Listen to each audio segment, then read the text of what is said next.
on this computer. Excellent. Okay, so we're now recording, and just a little bit of housekeeping. I think Tim is quite happy if you want to ask a question during his talk, you can just unmute yourself and just ask, and if not, put it into the chat and then we can pick it up from there. And so I'll welcome you all to this Zoom call about the woodland anemone, which I'm so delighted that Tim is able to do this talk for us. I know he's put a huge amount of work into it, and it's a very interesting and significant subject. It's not just about one flower or one wood. It has huge implications for the whole of the tree world, really. And so I'm not going to say very much more about him, but to hand over to Tim with gratitude and say thank you very much. We're looking forward to your talk. Okay. Well, thanks, Griselda, and it's nice to see everybody. I suppose I ought to just introduce myself for those of you who maybe don't know us and our garden. We have a garden on the outskirts of Faversham called Copton Ash, just near the motorway junction. We've been here for a long time. My parents moved down here in 1978, and the garden was just a field, and we developed a garden on it over that 40 years. And so it was from a bare field, really full of old cherry trees.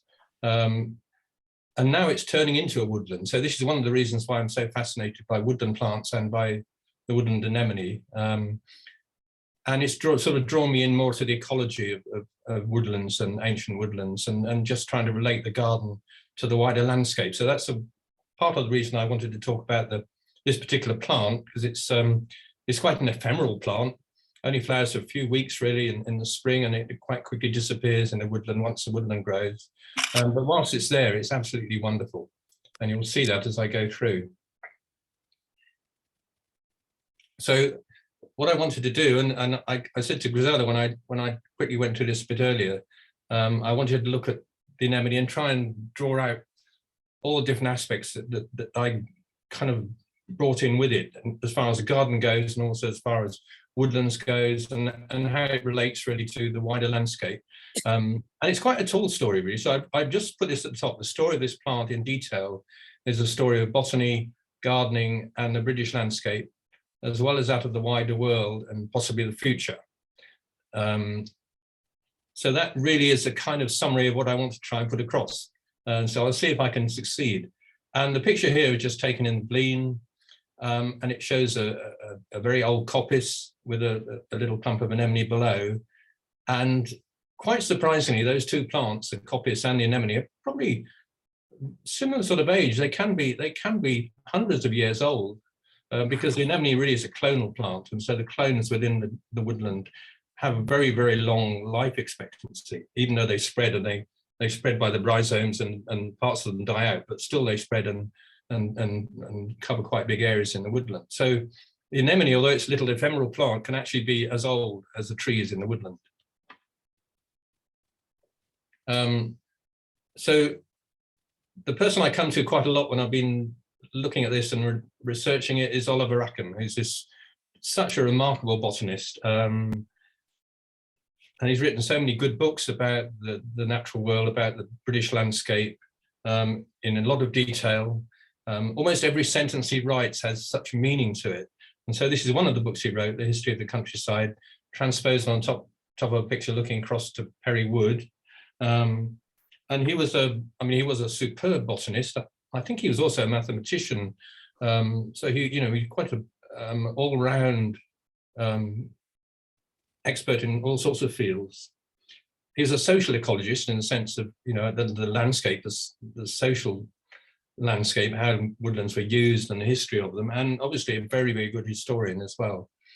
So all that links to the plant. And this is a picture of him for a nice painting that I found online. And this wood, Bradfield Woods, which is in Suffolk, is not one I've ever been to, and I didn't really know about. But when I was reading The History of the Countryside, I just found this wonderful line in the beginning of the book, really, which seems to kind of express everything that we might think about these woodlands. So every spring in areas felled the last winter but one, there is an astonishing brilliance of countless oxlips anemones, violets, water avens, and wood spurge. The Bradfield Woods are a place of colour and song, of gnarled tree stalls, mysterious ponds, and of a rare and difficult fungi. And then the line, which I think really makes so much resonance, really, in the 1960s, we nearly lost them. They were saved in part from destruction by the energetic opposition, not of the scientific world, for the Bradfield Woods were then almost unknown, but of local people who loved them. And that kind of ties in with how important our landscape is, our local landscape around us. So we're incredibly lucky in Kent to have this really diversity of woodlands and many ancient woodlands, and especially the Blean just down the road on the way to Canterbury. And that's where I've taken a lot of these photographs, where there's areas with wonderful understory of woodland anemone and bluebells, of course, and a very varied wood. It's a fantastic wood to explore. So that sets the scene, bluebells and anemones in April time when the anemone is really flowering. And then about a month later, the anemone has really gone over, it's setting seed and it's hidden away underneath a lot of other plants there. And you get a different range of plants with the bluebells into mid-May. And then of course, as the leaves on the trees begin to come out, the landscape, the woodland changes completely as the light levels drop. So the anemone is really a plant that does its thing when the light is there, and it grows early, and so it has a chance to compete with other plants. There's nothing much else growing strongly, and it becomes a major plant in parts of the woodland during April time. So I know Bob and John and others will know the extent of ancient woodlands in Kent, and it's quite surprising. Kent is really the richest county in the whole country for extent of ancient woodlands, a number of them, and it's rather intriguing that that should be so, because you think of Kent as being so highly populated and used by man, for so long, and yet you still preserved all these woodlands, and there must probably be a link there that they have been used, they've been important in past times, and so they've been preserved, and they really kind of resonate in terms of history. And the thing I put down there in red was a thought really about the future, because there is this wonderful diversity in these woodlands, and it has the potential to grow because you have this range of plants that are held within the woodlands and can spread from them. And I think that's an important thing, because we're always talking about woodlands being lost or pressured by new developments and everything. And at this time, we need to be thinking in the opposite way of how the ecology can grow and spread. And if you look at this table at the top here, which I took from KCC, looking at tree canopy coverage in different parts of Kent, you'll see that swale is quite low, about 9.5%. Probably not so surprising, because a lot of the land is coastal, and some of it, a lot of it is very, very good farmland, so woodland would be reduced. But it's much lower than most other parts of Kent, where the average is about 17%, which is pretty much the highest in the whole of the country. And areas like Thanet are really, really impoverished. There must be huge scope for tree planting in areas like that in Kent. So I think there should be a lot more tree planting in Swale, but we'll see what happens. And while I've still got this picture on, I have a friend who lives at Barham, up on the hills above the village of Barham, which is south of Canterbury, somewhere around this sort of area here. And when we went to see him to look at his garden, he said that you could set foot into the woodland just outside his garden, and you could walk south for 10 or 12 miles entirely through ancient woodlands. And so you can see that here. You can see this kind of train of woodlands that you can walk through. And of course, that connectivity across the landscape is incredibly important for wildlife. So that's quite an interesting feature too, that all these woods, the more they can be connected, the better. And then you come on to politics, which really upsets the apple cart a lot of the time. And these are two quotes or two lines taken from Oliver Rackham's book, Woodlands, and Peter Fiennes in Oak and Ash and Thorn. So Oliver Rackham, as I said earlier, was mentioned that ancient woodlands were under threat in the 1960s. And he said 40 years ago, there seemed to be no future in natural woodland. I mean, that was quite a depressing thought. I was only, that time I was about 11, I think, and not something I'd even think about at that age. This was what he wrote in 2006. So he said, who would have predicted that a goodly number of ancient woods would still be there in the 21st century? So that's good news, but it shows that politics wasn't terribly interested in woodlands back in the 1960s. And then Peter Fiennes, who actually came to speak at the literary festival in Faversham about his book Oak and Ash and Thorn, has this quote: "Like millions of others, I was horrified when the government announced in 2010 that it was selling off our public woods.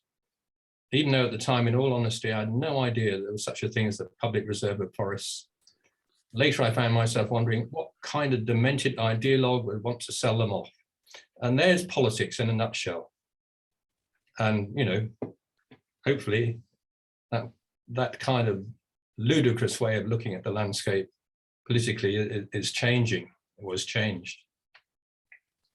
So going back to the woods themselves, we've been to quite a number of them. I mean, there's so many of these woods around Kent, it'd be fantastic to explore a lot more. So every year we try and discover new ones. These are just a few examples actually through the lockdown period when we went out either by cycling out into the woodlands or just traveling out and finding places. So there's a lovely little area near to Throwley, sort of hidden away on a tiny narrow lane, quite a small patch, but absolutely full of the green hellebore. Helleborus occidentalis, used to be called viridis, growing under old coppice in quite a low-lying area, which must get quite damp in the most of the year, I think. And there are thousands of this plant. It's marvelous. So we went back actually later into the spring to collect some seed, and we've got some seedlings coming on the nursery from those plants. Park wood is near to Chilham. I don't think too many people find that. It's a lovely wood as well. Not so easy to get access to it because you have to do it from the main road. And then a friend who lives quite near to Spongwood, near Elmstead, and there's a lovely old holloway here you can see running through the wood there. And then, of course, the Blean, which we go to whenever we possibly can. So the anemone is this classic woodland indicator plant, and it's the one that's always quoted as being the real indicator of ancient woodlands, presumably because it's the one that's most often found. But there are a lot more as well. And so I just put this picture in just to illustrate that. And there's an article in British Wildlife, which I haven't read, but it has this lovely picture in the top here of an ancient woodland with the anemone standing out. And then these guides from the Field Studies Council that show you some of the plants you would find in those woodlands. And the picture on top left is in our garden. And I wanted to just, compare those two pictures really, that you can begin to achieve something like that in your garden, even in a shorter time scale. And so you're learning from the natural landscape or the natural managed landscape, in the case of ancient woodland, to how you may be planting a garden as well. So the gardens have big value as well as the ancient woodlands in that sense, certainly in the sense of learning about the plants. This is just a range of the plants that you might find in ancient woodlands, just some of the ones I got photographs of. Oliver Rackham, in his book on woodlands, lists 80 species, and they're taken from 18 regional lists. So different woodlands will have different suites of plants, but if you find these sort of plants, you're going to be in an ancient woodland of one form or another. And so there are things like the green hellebore, Paris, wonderful plants we have in the garden, but planted, not naturally. Little thing, a doxa, which is a delightful little plant, rather like anemone, but very curious little pale, creamy green flowers. Orchis mascula, the early purple orchid at Larky Wood, near to Canterbury, which although it's probably protected enough not to get damaged, it's now being encroached on by building. So it becomes more and more under threat in a sense. The euphorbia amygdaloides, which is quite a common garden plant. Lysomachia, which lovely little yellow plant, creeping plant in the woods. Diopterus one of the ferns which we have all over our garden. And a number of other things, including the daffodil, Narcissus, Pseudo-Narcissus, I think, which is one you mentioned earlier on. And Epioptis helleborine, which is the broadleaf helleborine. And this is interesting. This is at Yoklitz Bank, which is quite a significant ancient woodland. But the intriguing thing is we've had a plant of this appear in our garden over the last few years, growing next to a birch, which is really nice. And it kind of indicates maybe something is happening in the garden we've made over 40 years, which is, is beginning to head towards the sense of an ancient woodland, even though it's only 40 years old. Tim, can I just ask you, what actually is an ancient woodland? What's the definition? I should have said that at the beginning. Yes, it's defined as a woodland that's been woodland for at least 400 years in at least in England. I think it's slightly shorter time in Scotland. So 400 to 500 years, and often they'd be much longer than that. So the Blean, I imagine, has an incredibly long history. So it's always been woodland. It's obviously been managed, and I'll show you a bit more about that as time goes on. But it's never been cut down and turned into farmland or anything like that. So it's got that incredibly long history. The same thing is true actually of some gardens, maybe not quite so long, but so a garden like this one at Anemones, one of the National Trust gardens, this planting here with anemones and fritillarias under coppice trees.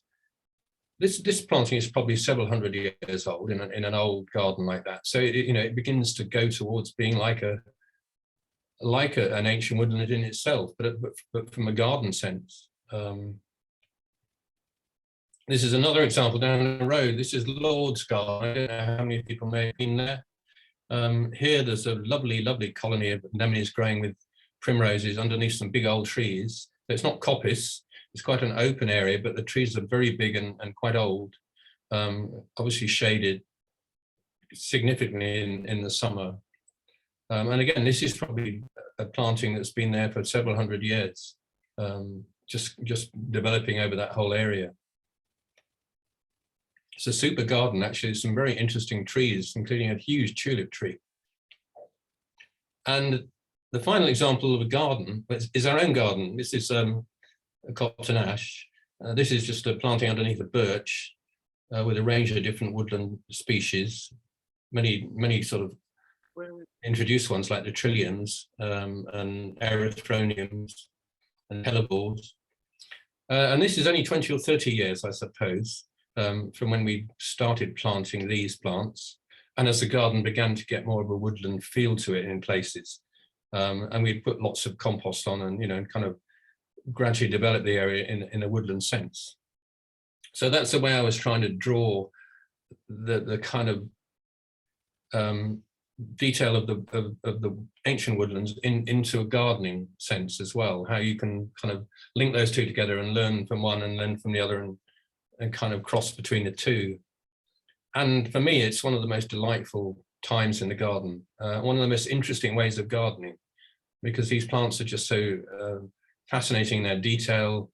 And then later on, the whole thing grows up and becomes quite wild and overgrown, and it's quite surprising then to see this again the following spring. I have to say there's quite a lot of work involved too, which I won't mention too much. I just put this in. Jill was saying to me I shouldn't put too many extra things in, but I thought I'd add this because of that sense of the garden and the urban landscape, and the fact that gardens make up quite a significant proportion of the green space in towns and cities. So they're important ecologically. They have a role to play.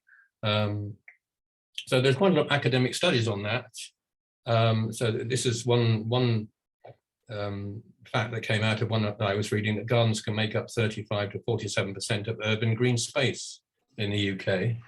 And that is a space, which is very important from an ecological sense. May not always be brilliantly good, as people garden in different ways, but as accumulated together, it becomes quite a significant feature. And these are just a few other examples drawn from the internet. So valuing ecosystem services in urban areas, you know, the kind of things you'd hope would be happening on developments around the town, but don't tend to happen so much, and certainly not as much as it would be nice to see. And really quite academic papers sometimes on ecosystem services, here provided by urban gardens in Spain, in Barcelona. And you begin to go into the detail then, and it gets quite difficult perhaps to follow at times, but there's a strong kind of scientific base there that can be drawn into and applied to our towns and cities.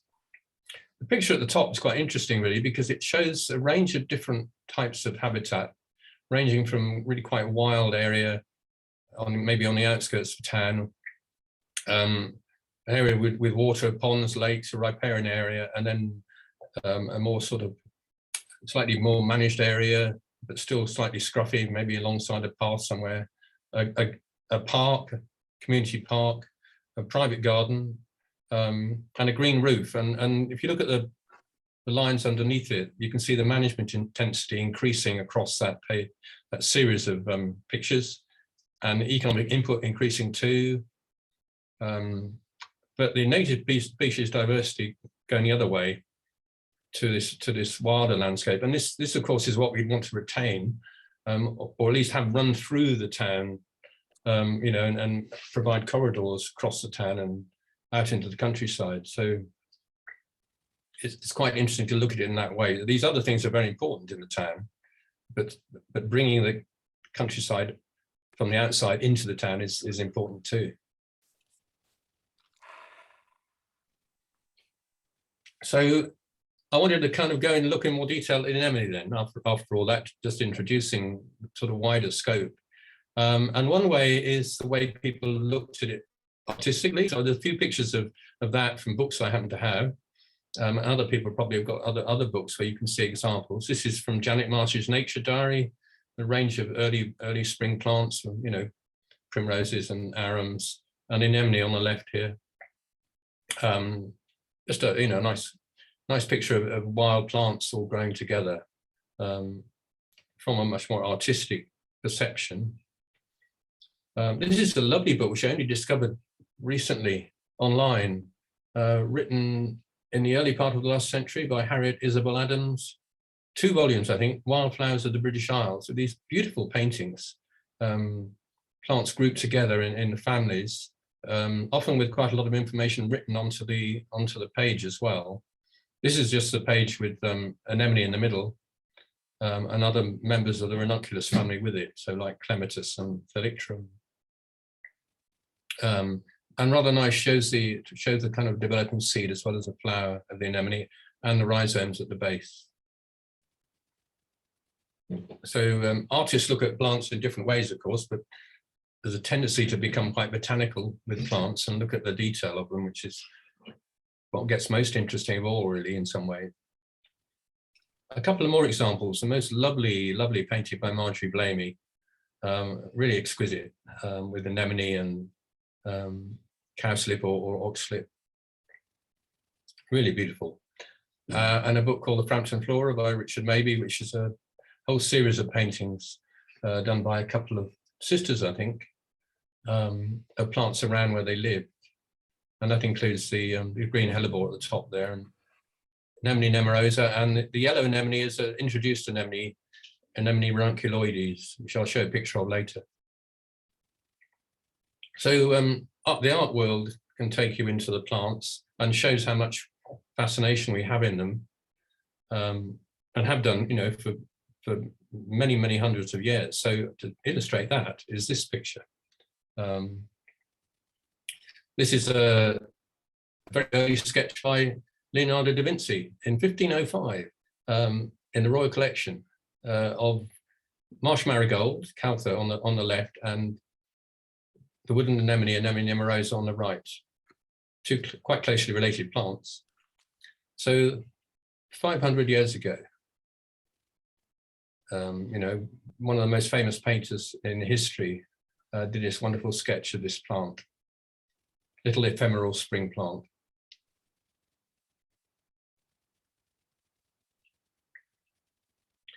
And 100 years later, just over 100 years later, John Parkinson wrote about them in his book, quite well-known book, A Garden of All Sorts of Pleasant Flowers, which our English air will permit to be nursed up.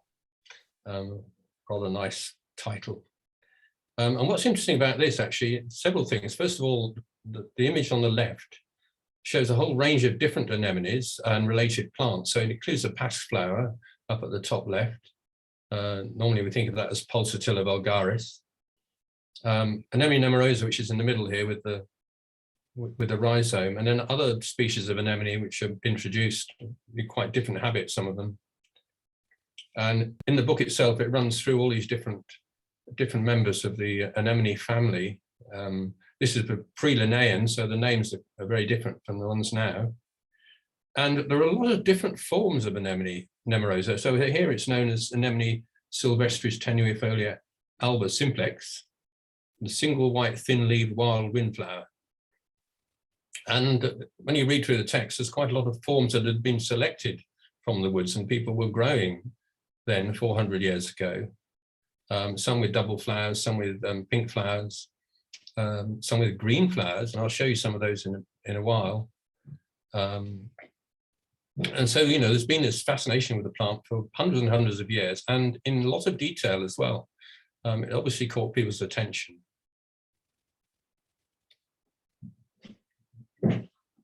So to go to the Bleen and show it in Bleen, and I want you just to hold this picture in your mind for a moment. This was taken in December. This is in the sort of southern part of the Bleen. I'll show you a map in a while where it is. And you could imagine that scene is exactly what the scene would have been like maybe 400 or 500 years ago. Trees would all be different. And you can see there aren't really many old trees because really the woodland's been used throughout its history. So trees have been coppiced, they've been cut down, they've grown up again. It's been constantly changing over all that time. But all that time you've had this understory here, which is full of anemones. And this is a reason why it's kind of ancient woodland indicator plant, really. The way it persists over time in a landscape like that under trees, where you have this big change in light levels through the year, and the fact that it grows so early and you know does its thing before the rest of the woodland starts to wake up. So hold that in your mind, that picture here, and then I'll show you one in April from exactly the same spot. And this is one of the most wonderful areas I think I've found anywhere in Kentish woods. It's the most glorious scene, with mostly anemones, but quite a lot of bilberries growing in amongst them as well. And you can see some of the trees are coppiced. There's still some quite big, more mature trees in amongst them as well. And of course, in past times, the woods have been used, the wood would have been coppiced and used for firewood and for all sorts of other uses. And it really would have been managed quite strongly, maybe even had animals in it as well, grubbing about in, you know, through the summer and actually keeping down some of the vegetation under the trees. Now it's much more woodland, which is for recreation, and the management has to be done more for the sake of maintaining it, you know, as it has been over those 400 or 500 years. So as time goes on, these areas do have to be recoppiced. Big trees sometimes will be cut down, but the whole thing will still stay the same effectively. So there's this wonderful sense of time and sustainability about this particular plant in a way. It's a little ephemeral thing that just flowers in the spring, and yet somehow it relates to hundreds of years and something that sustains over all that time as well. This is where the picture was taken. So this is coming in from Harbledown. Just go off on the little road that goes through Harbledown, and you can go up into the woods. The various different places you can go in, up paths. In the middle here is, I think, a care home, and you can go up these paths. You can wander around through Homestall Wood. Basically, this is the area where there's very, very rich plantings of anemones. Quite a lot of other things too, and also out into this area as well. There's quite a bit. You don't find it so much as you go further out into the main part of the wood up here, but this is very, very rich all around here. And and it's quite easy to park here, so it's a very good way of going in. And you can just do a circuit round, takes sort of half an hour or 3/4 of an hour if you walk around through here. Usually you get lost somewhere and wander off in all over the place and manage to find a path again after a while. But it's really the most marvelous place. I think part of the reason they're doing so well here is because there are quite a lot of big trees, and it's quite a lot of good light as well, particularly sort of around here somewhere, which encourages the anemone to spread. So this is walking in from Harbledown in December on a sort of wet, sticky day. And then another view within the woodland, just this fantastic kind of cathedral-like scene, you know, as you walk in through the wood. This is an area actually which is much more, has a lot more understory and not so many anemones, quite a lot of bluebells still. And this is a little bit later, I think, than when the anemones are flowering. There's still some along the edge of the path. It's an amazingly varied wood. Sometimes, and you can go off the beaten track a bit quite a lot and find little sort of side paths that head off in all directions, get completely lost and then find yourself again somewhere else that you recognize, and gradually build up a picture of the wood in your mind. And, you know, just this is a very little side path actually that runs through an area which probably very few people ever walk through. It's quite overgrown. And a number of things. First of all, you know, you see the anemone here, and it all looks pretty much the same. Not much variation. They're all white basically, and it is a clonal plant basically. It doesn't spread by seed, although I'll show you a bit more about this in a few pictures. So the whole series of different clones that have been growing, you know, for sometimes decades or even hundreds of years, just spreading out from where they started and then just heading off in lots of different places. So you'll find a piece of clone in one spot, another piece of the same clone further away somewhere else, and then in between other clonal plants. Very slow growing. So the fact that you have this very strong cover shows how long they've been growing there. There's another patch. This is very close to the picture I showed earlier on. And it just picks out a little group here, which is slightly pink, as you see. So there is variation, but not much. Quite interesting to see, though. And I have a feeling this area might have been almost planned, because you see lines within the anemones, as though something has gone through and sort of plowed through it, or you know, kind of affected the ground, and that would have cut the rhizomes up and spread them, and had an effect on the way they're growing. And a really fantastic area where there's just this proliferation of both the anemone and the bluebells. Really amazing to see. And you know, it's only for a few weeks, isn't it? You kind of look at it and go along later into the summer, and the woodland is so different. And then in the winter, you know, it's so different. There's this kind of blossoming that happens in the spring, which is just so unique, really, and marvelous. And walking out, this is quite close to coming back out down to Harbledown again, quite late in the evening. I just spent a whole sort of afternoon with a camera and a tripod, going very slowly, wandering through and trying to get pictures of it, just to create the atmosphere, really, of the woodland. And it's quite a nice thing to do, and not that many people around, especially later on in the day, low light, and you can kind of meditate as you go a bit, you know, rather than rushing about as we quite often do, even when we're going on walks. You know, it's quite nice just to sit and look at the plants, and maybe people who paint have the same sensation. You know, you can sit in a place and actually paint the landscape as well. So when you actually start looking more closely, there is variation within the flowers. Some are rather more full and quite large and quite dramatic. Others are very small. And back in the early part of the last century, E.J. Salisbury actually recognized these and described them as two varieties, Apatula and Robusta. But obviously they grade in between, so there's a lot more variation, really. Interestingly, he was quite an eminent botanist, He was director of Kew Gardens, and he wrote the most fantastic book just before the Second World War called The Living Garden, which I can highly recommend. It's one of the best books, I think, on my shelf.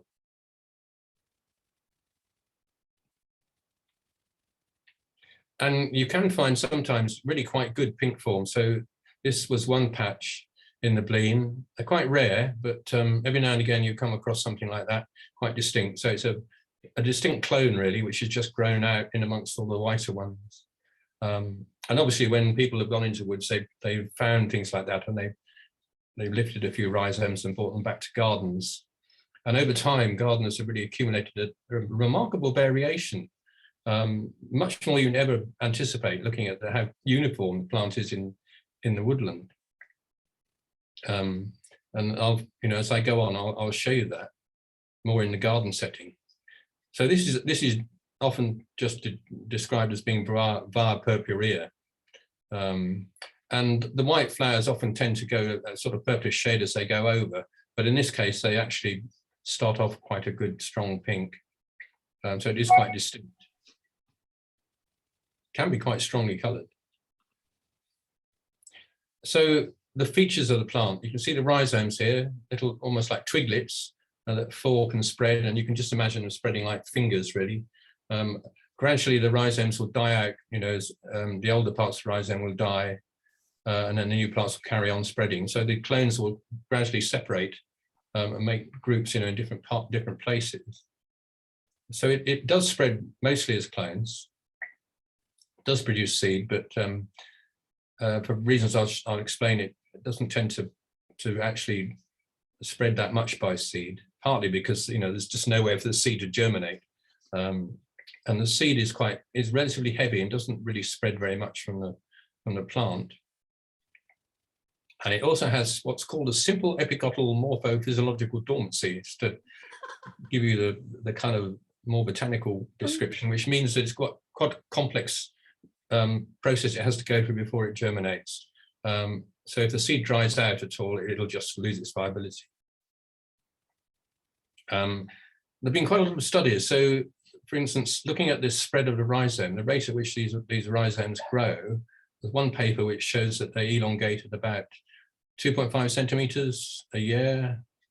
And if you model the growth, then a sort of clone will only be spreading maybe at 2 centimeters or so a year. So it really does grow very slowly, and that's the kind of epitome of the ancient woodland plant. The fact that it is so slow growing, and so within that place where it's growing, it doesn't really get away from that very easily. So if you see a lot of it, it's been there for a very long time. It can spread from seed over a greater extent, but very limited rate. So it will spread into secondary woodland, for example, but at a very slow rate from seed. And the other thing is that it proliferates to a great extent because of coppicing and good light, which has been the feature of a lot of ancient woodlands. So it responds to the coppice cycle by flowering a lot better when there's more light. And the same is true in the garden. It likes places that actually have quite good light. It won't flower terribly well when it's too shaded. But it will grow quite well even when it is quite shaded. So it'll just hang around. And then when the coppice is cut, you'll suddenly get it flowering like mad and being much more visible than it was before. So just to illustrate that, the cotton, which is so familiar in Kent, this is a very, very old stool in Kingswood. Although I haven't actually seen so much anemone in Kingswood, there are patches of it, quite big patches in certain places. I don't think there were where this coppice is, but it certainly in other parts. This actually is up above Eastling, just to show a coppice woodland that's been cut down quite recently. And some of these coppice stools can be really old. I mean, coppicing extends the lifetime of trees, so they can be hundreds of years old. In fact, in some cases with lime, I think they can be even thousands of years old. It's quite amazing. And then the bottom picture, just a typical scene, when coppice has been cut a few years ago and you've got really good flowering. This is in the Blean. He said, I think it's in the Blean. It might be in Kingswood. Not sure. But that's a kind of the place where you most commonly see it growing so well. So the cycle that these go through, these coppices, when they're cut down every 20 or 30 years, maintains that kind of sustainable way of the landscape moving on over, many hundreds of years often. These two pictures were just interesting ones because this one is at the Blean, top left. It's in an area which is partly coppice, but also quite a lot of big trees, quite open spaces between the trees. And it's obviously an area where the anemone is beginning to spread out into. So you get these sort of fingers growing out. And then beyond here, there's no anemone. So as you go off to the left, it dies out completely and there's no anemone at all. So you can see where it's beginning to move into a new area. And you'll have little outlying patches that have developed from seed, which has actually managed to get into this area and spread. So a sense of something developing and spreading.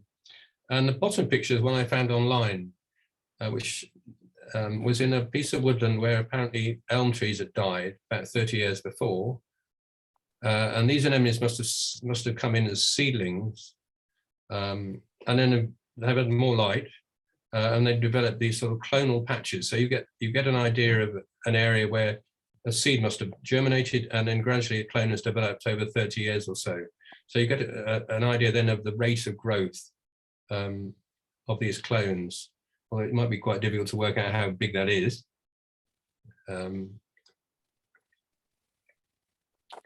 So I suppose this area you think of as it's taken 30 or 40 years probably for anemone to fill that area of ground.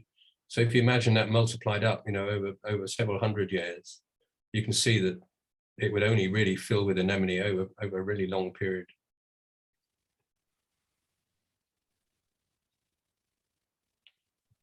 So it does produce seed. I thought when I first started sort of reading up about the anemone, that it really was a clonal plant, and it didn't really produce a great deal of seed. But you can find quite a lot of what looks like seed on plants. This happens to be from a cultivator, one in our garden, which seemed to set seed really well. And that might be because we got a number of different forms which have, will cross with each other or more. So we actually collected this and have been sowing it to try and multiply it that way. And you can see the seed is reasonable size. At 2 millimeters across, maybe 4 or 5 millimeters long. It's quite heavy, and it has to retain viability. It doesn't. If it dries out, it'll lose viability completely because the embryo still has to carry on developing after the seed is shed. It's not fully formed. And that's a feature of quite a lot of woodland plants that they have this partially developed embryo, and then they have to carry on developing. And this germination cycle is really quite complex. So it limits really the extent to which it can spread by seed, even getting out into new woodland, because the seed's quite heavy. It doesn't get moved around by animals or ants in the way that some other woodland plants are. And this is quite a technical picture, but a really, really interesting one, because it's a study done on seed germination, and it really shows it so well.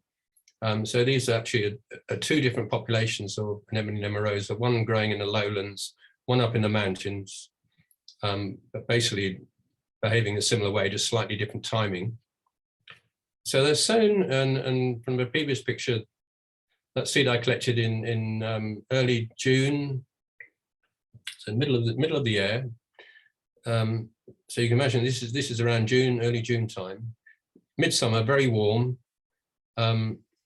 The embryo is not fully developed. So over the first period when it's really warm, and it still needs to be quite moist, of course, the embryo carries on developing until it's mature enough for something to start happening. As the temperature starts to drop then into the autumn, then the radicle will grow, the roots will grow first. So the roots will germinate and grow away, but the shoot won't.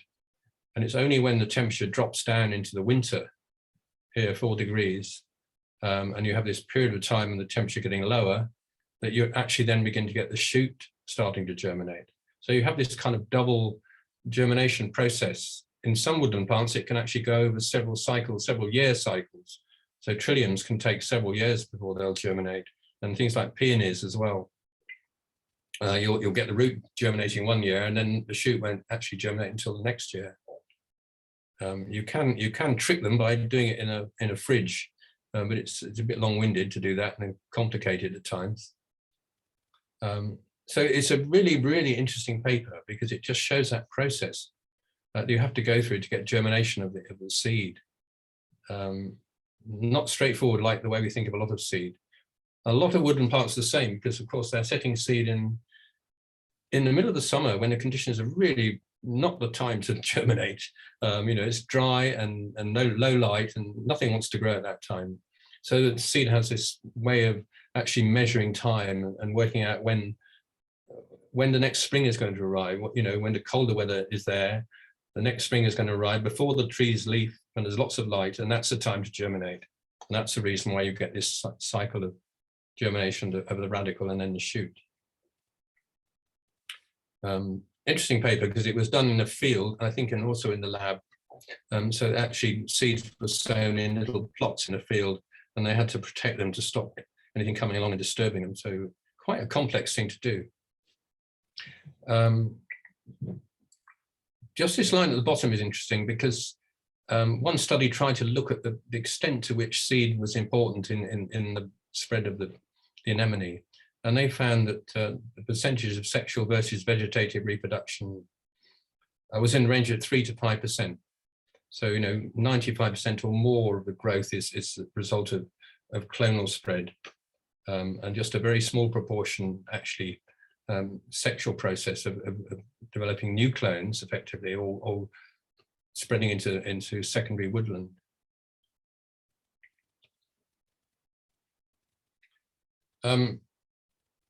Now we're kind of moving on to kind of talking about climate change just for a minute or two, because the time at which plants are flowering or bursting their buds, or all different aspects of the life cycle, obviously changes according to the temperatures that they're experiencing over time.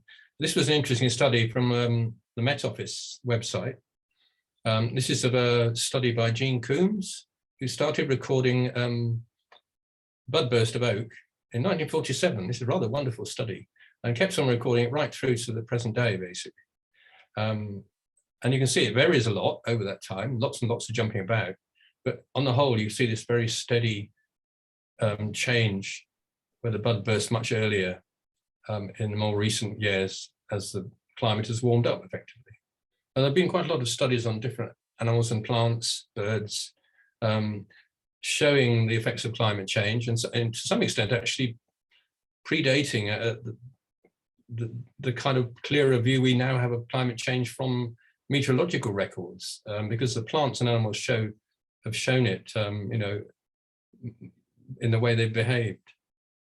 That's an interesting study just for oak. This is a slightly different presentation of it for anemone. So this was actually looking at the number of days before flowering, before the first flowers, set against the temperature of the mean temperature of January, February, and March. So if the winter and spring is very cold, then flowering is really delayed quite late into spring, often almost into May. But if the winter is very warm, if those 3 months are very warm, then flowering can be very early, even sort of into March. And the average is normally April time.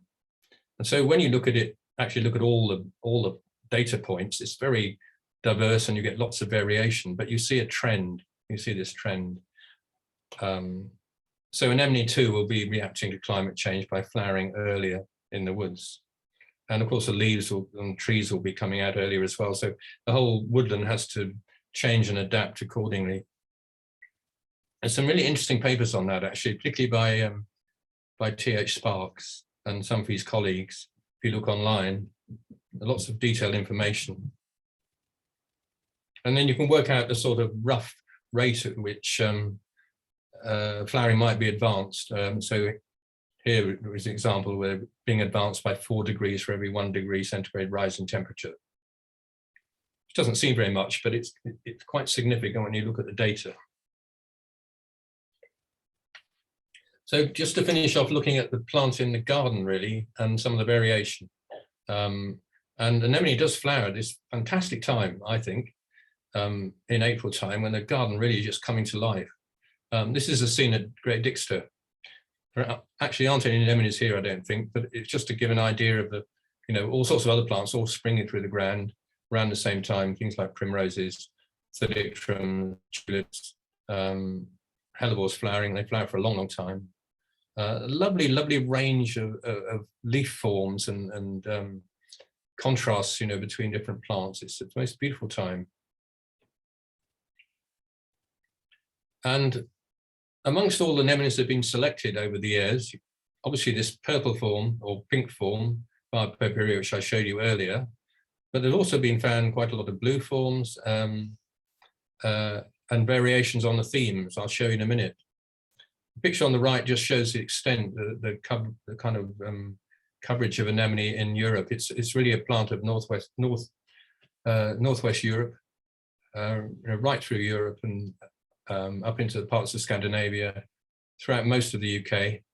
So in the south here and the west, it grows mostly in woodlands. But as you go further north, it gets cooler. It'll actually grow quite a lot in open landscapes as well, and on mountain slopes in grassland. And in Europe, I think there's more variation. And what's very curious is that the blue forms seem to occur more in the West Country and Wales and in Ireland. Well, in Northern Ireland, I suppose. So this is where you get excited as a gardener. You go to the woods and you see the great extent of the white woodland anemone, and it's lovely to see, but it all looks the same. And then people occasionally come on these more unusual ones amongst the woods, so including some very beautiful blue forms, very, very striking. So this is a form called Alenii with big flowers, named for a very famous gardener back at the turn of the last century, James Allen, who grew a lot of snowdrops as well. Really beautiful form. I don't know where the origins of it were. There's an interesting piece in Reginald Farrer's book. Reginald Farrer wrote a book called The English Rock Garden, which is renowned in the early part of the last century, talking about some of these different forms, the blue forms like Alenii and blue bonnet, Robinsoniana, which is named for William Robinson, who was another very famous gardener. And Reginald Farrer found one in the woods down in Cornwall, which he called Adonis, and he regarded as being one of the most fantastic of all. But sadly, that's been lost. How wonderful it would be if that was still around in gardens. I've never seen any blue ones in the wild. I've never seen them in Kent, although apparently they have been found on the south coast near to Battle, from what I've read. But it does seem mostly they're found in Wales and the West Country in Ireland, and probably very limited numbers of them. And that's what they can look like in the garden. They really are the most beautiful things. They really make the woodland garden in springtime, in April time. These are slightly different clones of the blue forms. In fact, I think one or two of these may have arisen in the garden by seed, because I don't remember planting that many different ones. There's a double white one there, the white one in the background. This is a wider scene just to show, I describe it as borrowing from nature, really, because that's really what the garden is doing now. And I suppose in a way, after gardening for 40 years, I've suddenly woken up to what a garden really is. It's actually trying to find the natural world again, really. So this is what we try to do in a garden. Now it's becoming much more like a woodland in places. At this time of year, it's quite nice. It looks under control, but other times of the year, it really gets wild and overgrown. So you kind of have to live with that. But this is the most lovely area, really, because it's got things like trilliums and epimediums, a lot of cyclamen. This is a spring cyclamen, Cyclamen repandum, You can see the anemones just starting to flower, actually, just early April. The snowdrops around the trees, they've all finished flowering.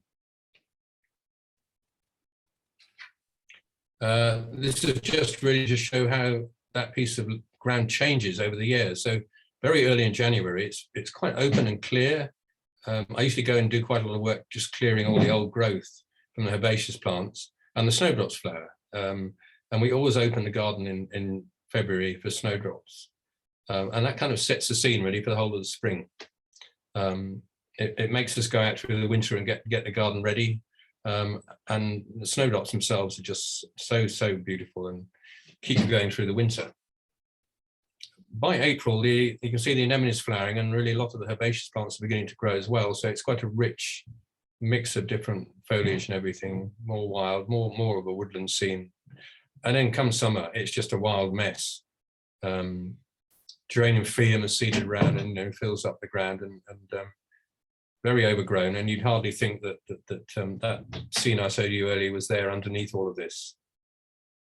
So there is that sense, progression through the year, the garden changing and adapting and then reverting back in the winter. And there's this interesting variation, which gets you excited as a gardener. And I'll just show you a few examples of that. I've got a few kind of composite pictures just showing different forms. A lot of different selections have been made over the years by people. So there is something like at least 70 or 80 named forms of Anemone nemorosa, probably very many more if you go into Europe, where people also collect them. And many of them are virtually identical, basically, but lots of different versions of the pink form and lots of different versions of the blue form. But as gardeners, we love to collect things and put names on them. So that's what tends to happen. There are forms like this one, which came from Ireland, which is a double form, but it's got a little blue eye to it, for example. This is a pink one that came from Westwell Woods near to Ashford, which we were given by a lady who came to the nursery once. And it's really good, strong pink, getting stronger colors as it ages. Some have very, really quite large flowers. Some are semi-double. There's a beautiful one called Vestal here, which is a famous old variety that was selected back in the beginning of the last century and been grown ever since. So there's a range of blues. You might look at them and say, well, they all look a bit the same, like snowdrops all look a bit the same, but gardeners get excited by the smallest differences between things. So some are very pale, some are much stronger blue, some are more sort of purplish blue. Bulb's purple is a very, very good one. And over time, you can begin to just gradually accumulate different forms in the garden and multiply them, much in the way that John Parkinson wrote about in that book 400 years ago.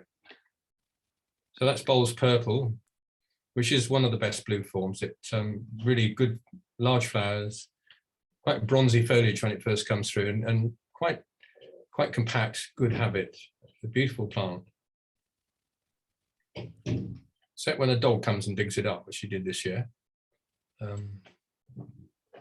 This is, I think, Robinsoniana, which is slightly paler, quite a vigorous plant.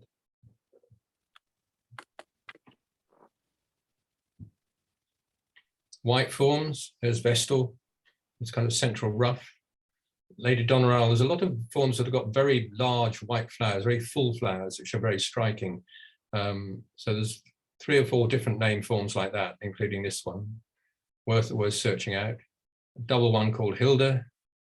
Comes from Scandinavia, named for the wife of somebody who wrote quite a detailed article for the Plantsman journal. And then really sort of weird double ones, like this Blue Eyes, which is interesting, from Ireland, but then these very, very weird sort of ones which have got double flowers, sometimes with green in them, sometimes like this one with sort of curious colors around in the collar, almost like bracts around the flowers, and one sort of aptly named Frenzy. These are the kind of wild things that gardeners get excited by, sometimes a bit too much. Bracteata is one of the very old ones. This was mentioned to John Parkinson. So this has been grown for, or at least something similar to it, has been grown for at least 400 years.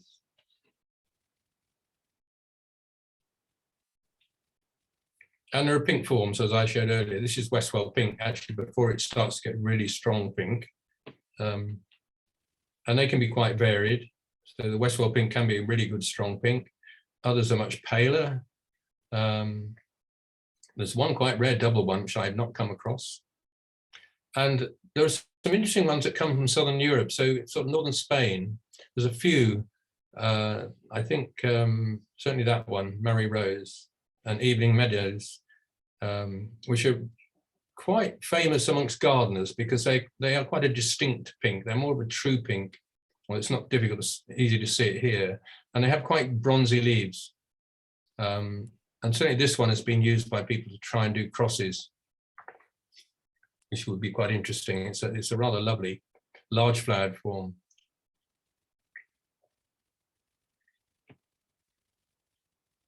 And even a red one. Well, actually, this one is not Anemone nemorosa. This is a different anemone from the Ural Mountains in Russia that is came across online. But really quite amazing. But I was reading through my Alpine Garden Society bulletins and found reference to one in Spain, which apparently had reddish flowers, petals veined with red, giving almost a brick red effect, which sounded rather intriguing. Probably a bit like the one I showed you just now, really. So there is a lot of variation, interesting variation, and when you see them in the wild and you just see that kind of carpet of white, it seems amazing that there's so many different forms grown in gardens. Sometimes you find some forms, especially early, before the leaves are really expanded and light levels are high, which have very, very bronzy leaves. Like you do other plants, so like you get the dark-leaved cow parsley, ravenswing, or a lot of dark-leaved plants. A lot of woodland plants tend to have these sort of colour in the leaves, which might aid in uptake of light in some way. But it's not very common, actually. Most of the anemones are pretty consistently green-leaved, and these tend to go greener as they age. But early on, they can be really striking, as you can see there. So this one actually was one that Tom Liddell sent me a photograph of. And the other one is at Rosemore Garden, one of the RHS gardens.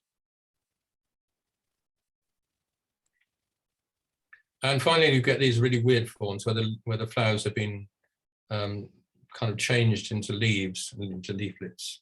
Again, these have been around for years. They've been grown for hundreds of years, and they relate to the idea that the flower is really modified leaves, which is one of the things that Goethe wrote about a long time ago. So a few more examples there.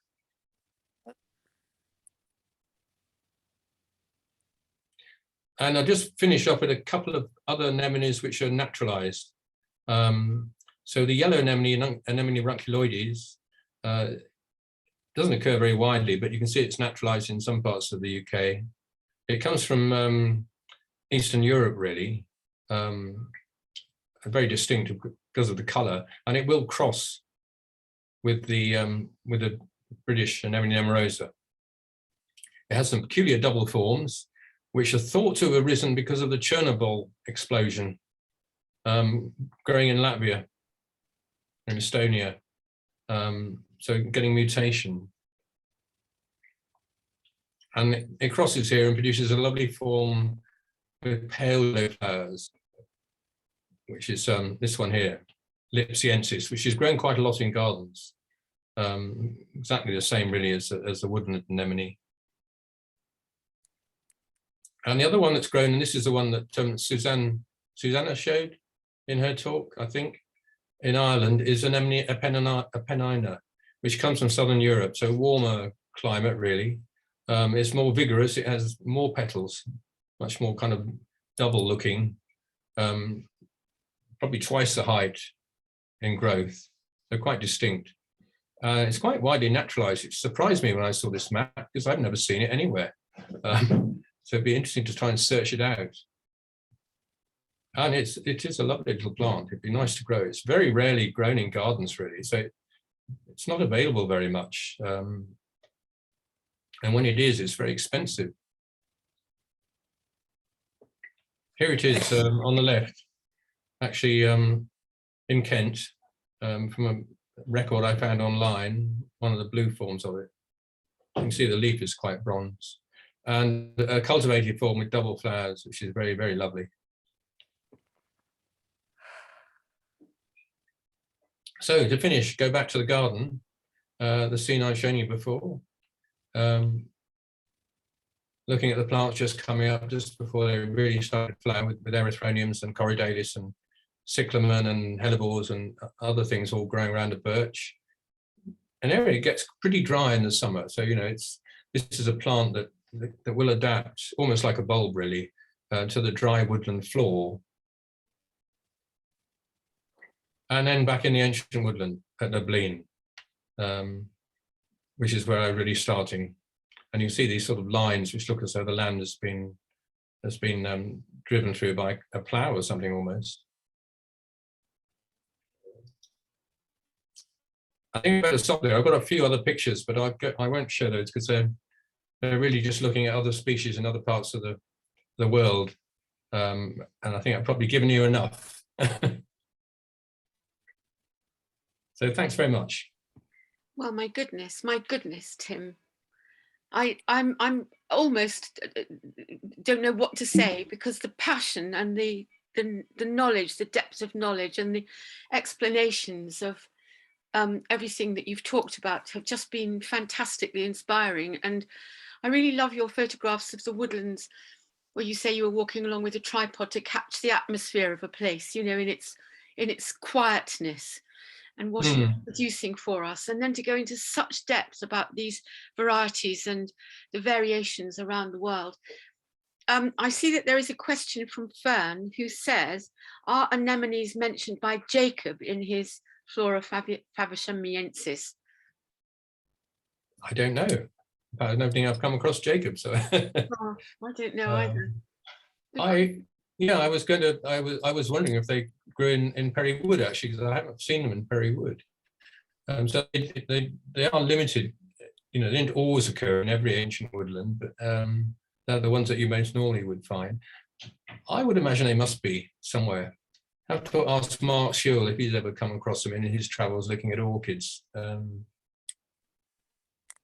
Right. Are there more questions? There's been a lot of botanizing. Yeah. There's David putting into the chat. What an amazing talk. Thank you, Tim. I may have missed it, but could you talk a bit more about seed or achene dispersal? I think basically they don't get dispersed that much. I haven't read very much online about the rate at which the seed is dispersed. It obviously will spread into secondary woodland by seed, and presumably moved around to some extent by birds or mammals or whatever, but a very low rate. So it takes a long time for secondary woodland to begin to get colonies of it developing. So that figure I gave is 3 to 5% spread by seed. It's really very limited. And then within the woodland itself, of course, it's once it's established vegetatively in the wood, there's really hardly anywhere for the seed to germinate. So there's very limited places where it can grow then from seed. So it's obviously not a major part, but there obviously is quite a seeding going on all the time, because there's quite a lot of genetic diversity amongst those clones. Certainly reading some of the papers that I've read. And there was one very interesting paper that tried to estimate how old some of the clones could be, presumably by looking at how far apart different parts of a clone had reached. And I think they estimated some of them could be several hundred years old, as a clone, that is. Which is why I mentioned at the beginning that the anemones are basically as old as some of the trees in the woodland. You don't tend to find a lot of very old trees. I mean, in the Woodland, there are big old trees, but not really old trees. Not like you find in parks, where you get really some ancient veteran trees, which can be 300-400 years old or more. Probably most of the trees in the Woodland are no more than 100-200 years. I think and a lot of them much younger than that. There is a book called The Great North Wood about the Woodland, isn't there? And I think I read somewhere that it was it was regarded as useless for providing oak for the cathedral, for the roofs of the cathedral. It's been regarded as useless for centuries. Really? Get their oak from further afield, because whether it's the soil being too shallow or something, it never did produce big trees. Apparently, that was. There are some quite big ones in parts of it, certainly, but it's very varied. It's mostly London clay, isn't it? Quite heavy soil. I'll have to find the book and read it. Yeah, I'd love to see that. I've been looking out for a really good book on the Bleen, because it's in Woodland. There must be so much information about it. Maybe there's somebody who's really studied it in detail, you know, and will give a talk on it. But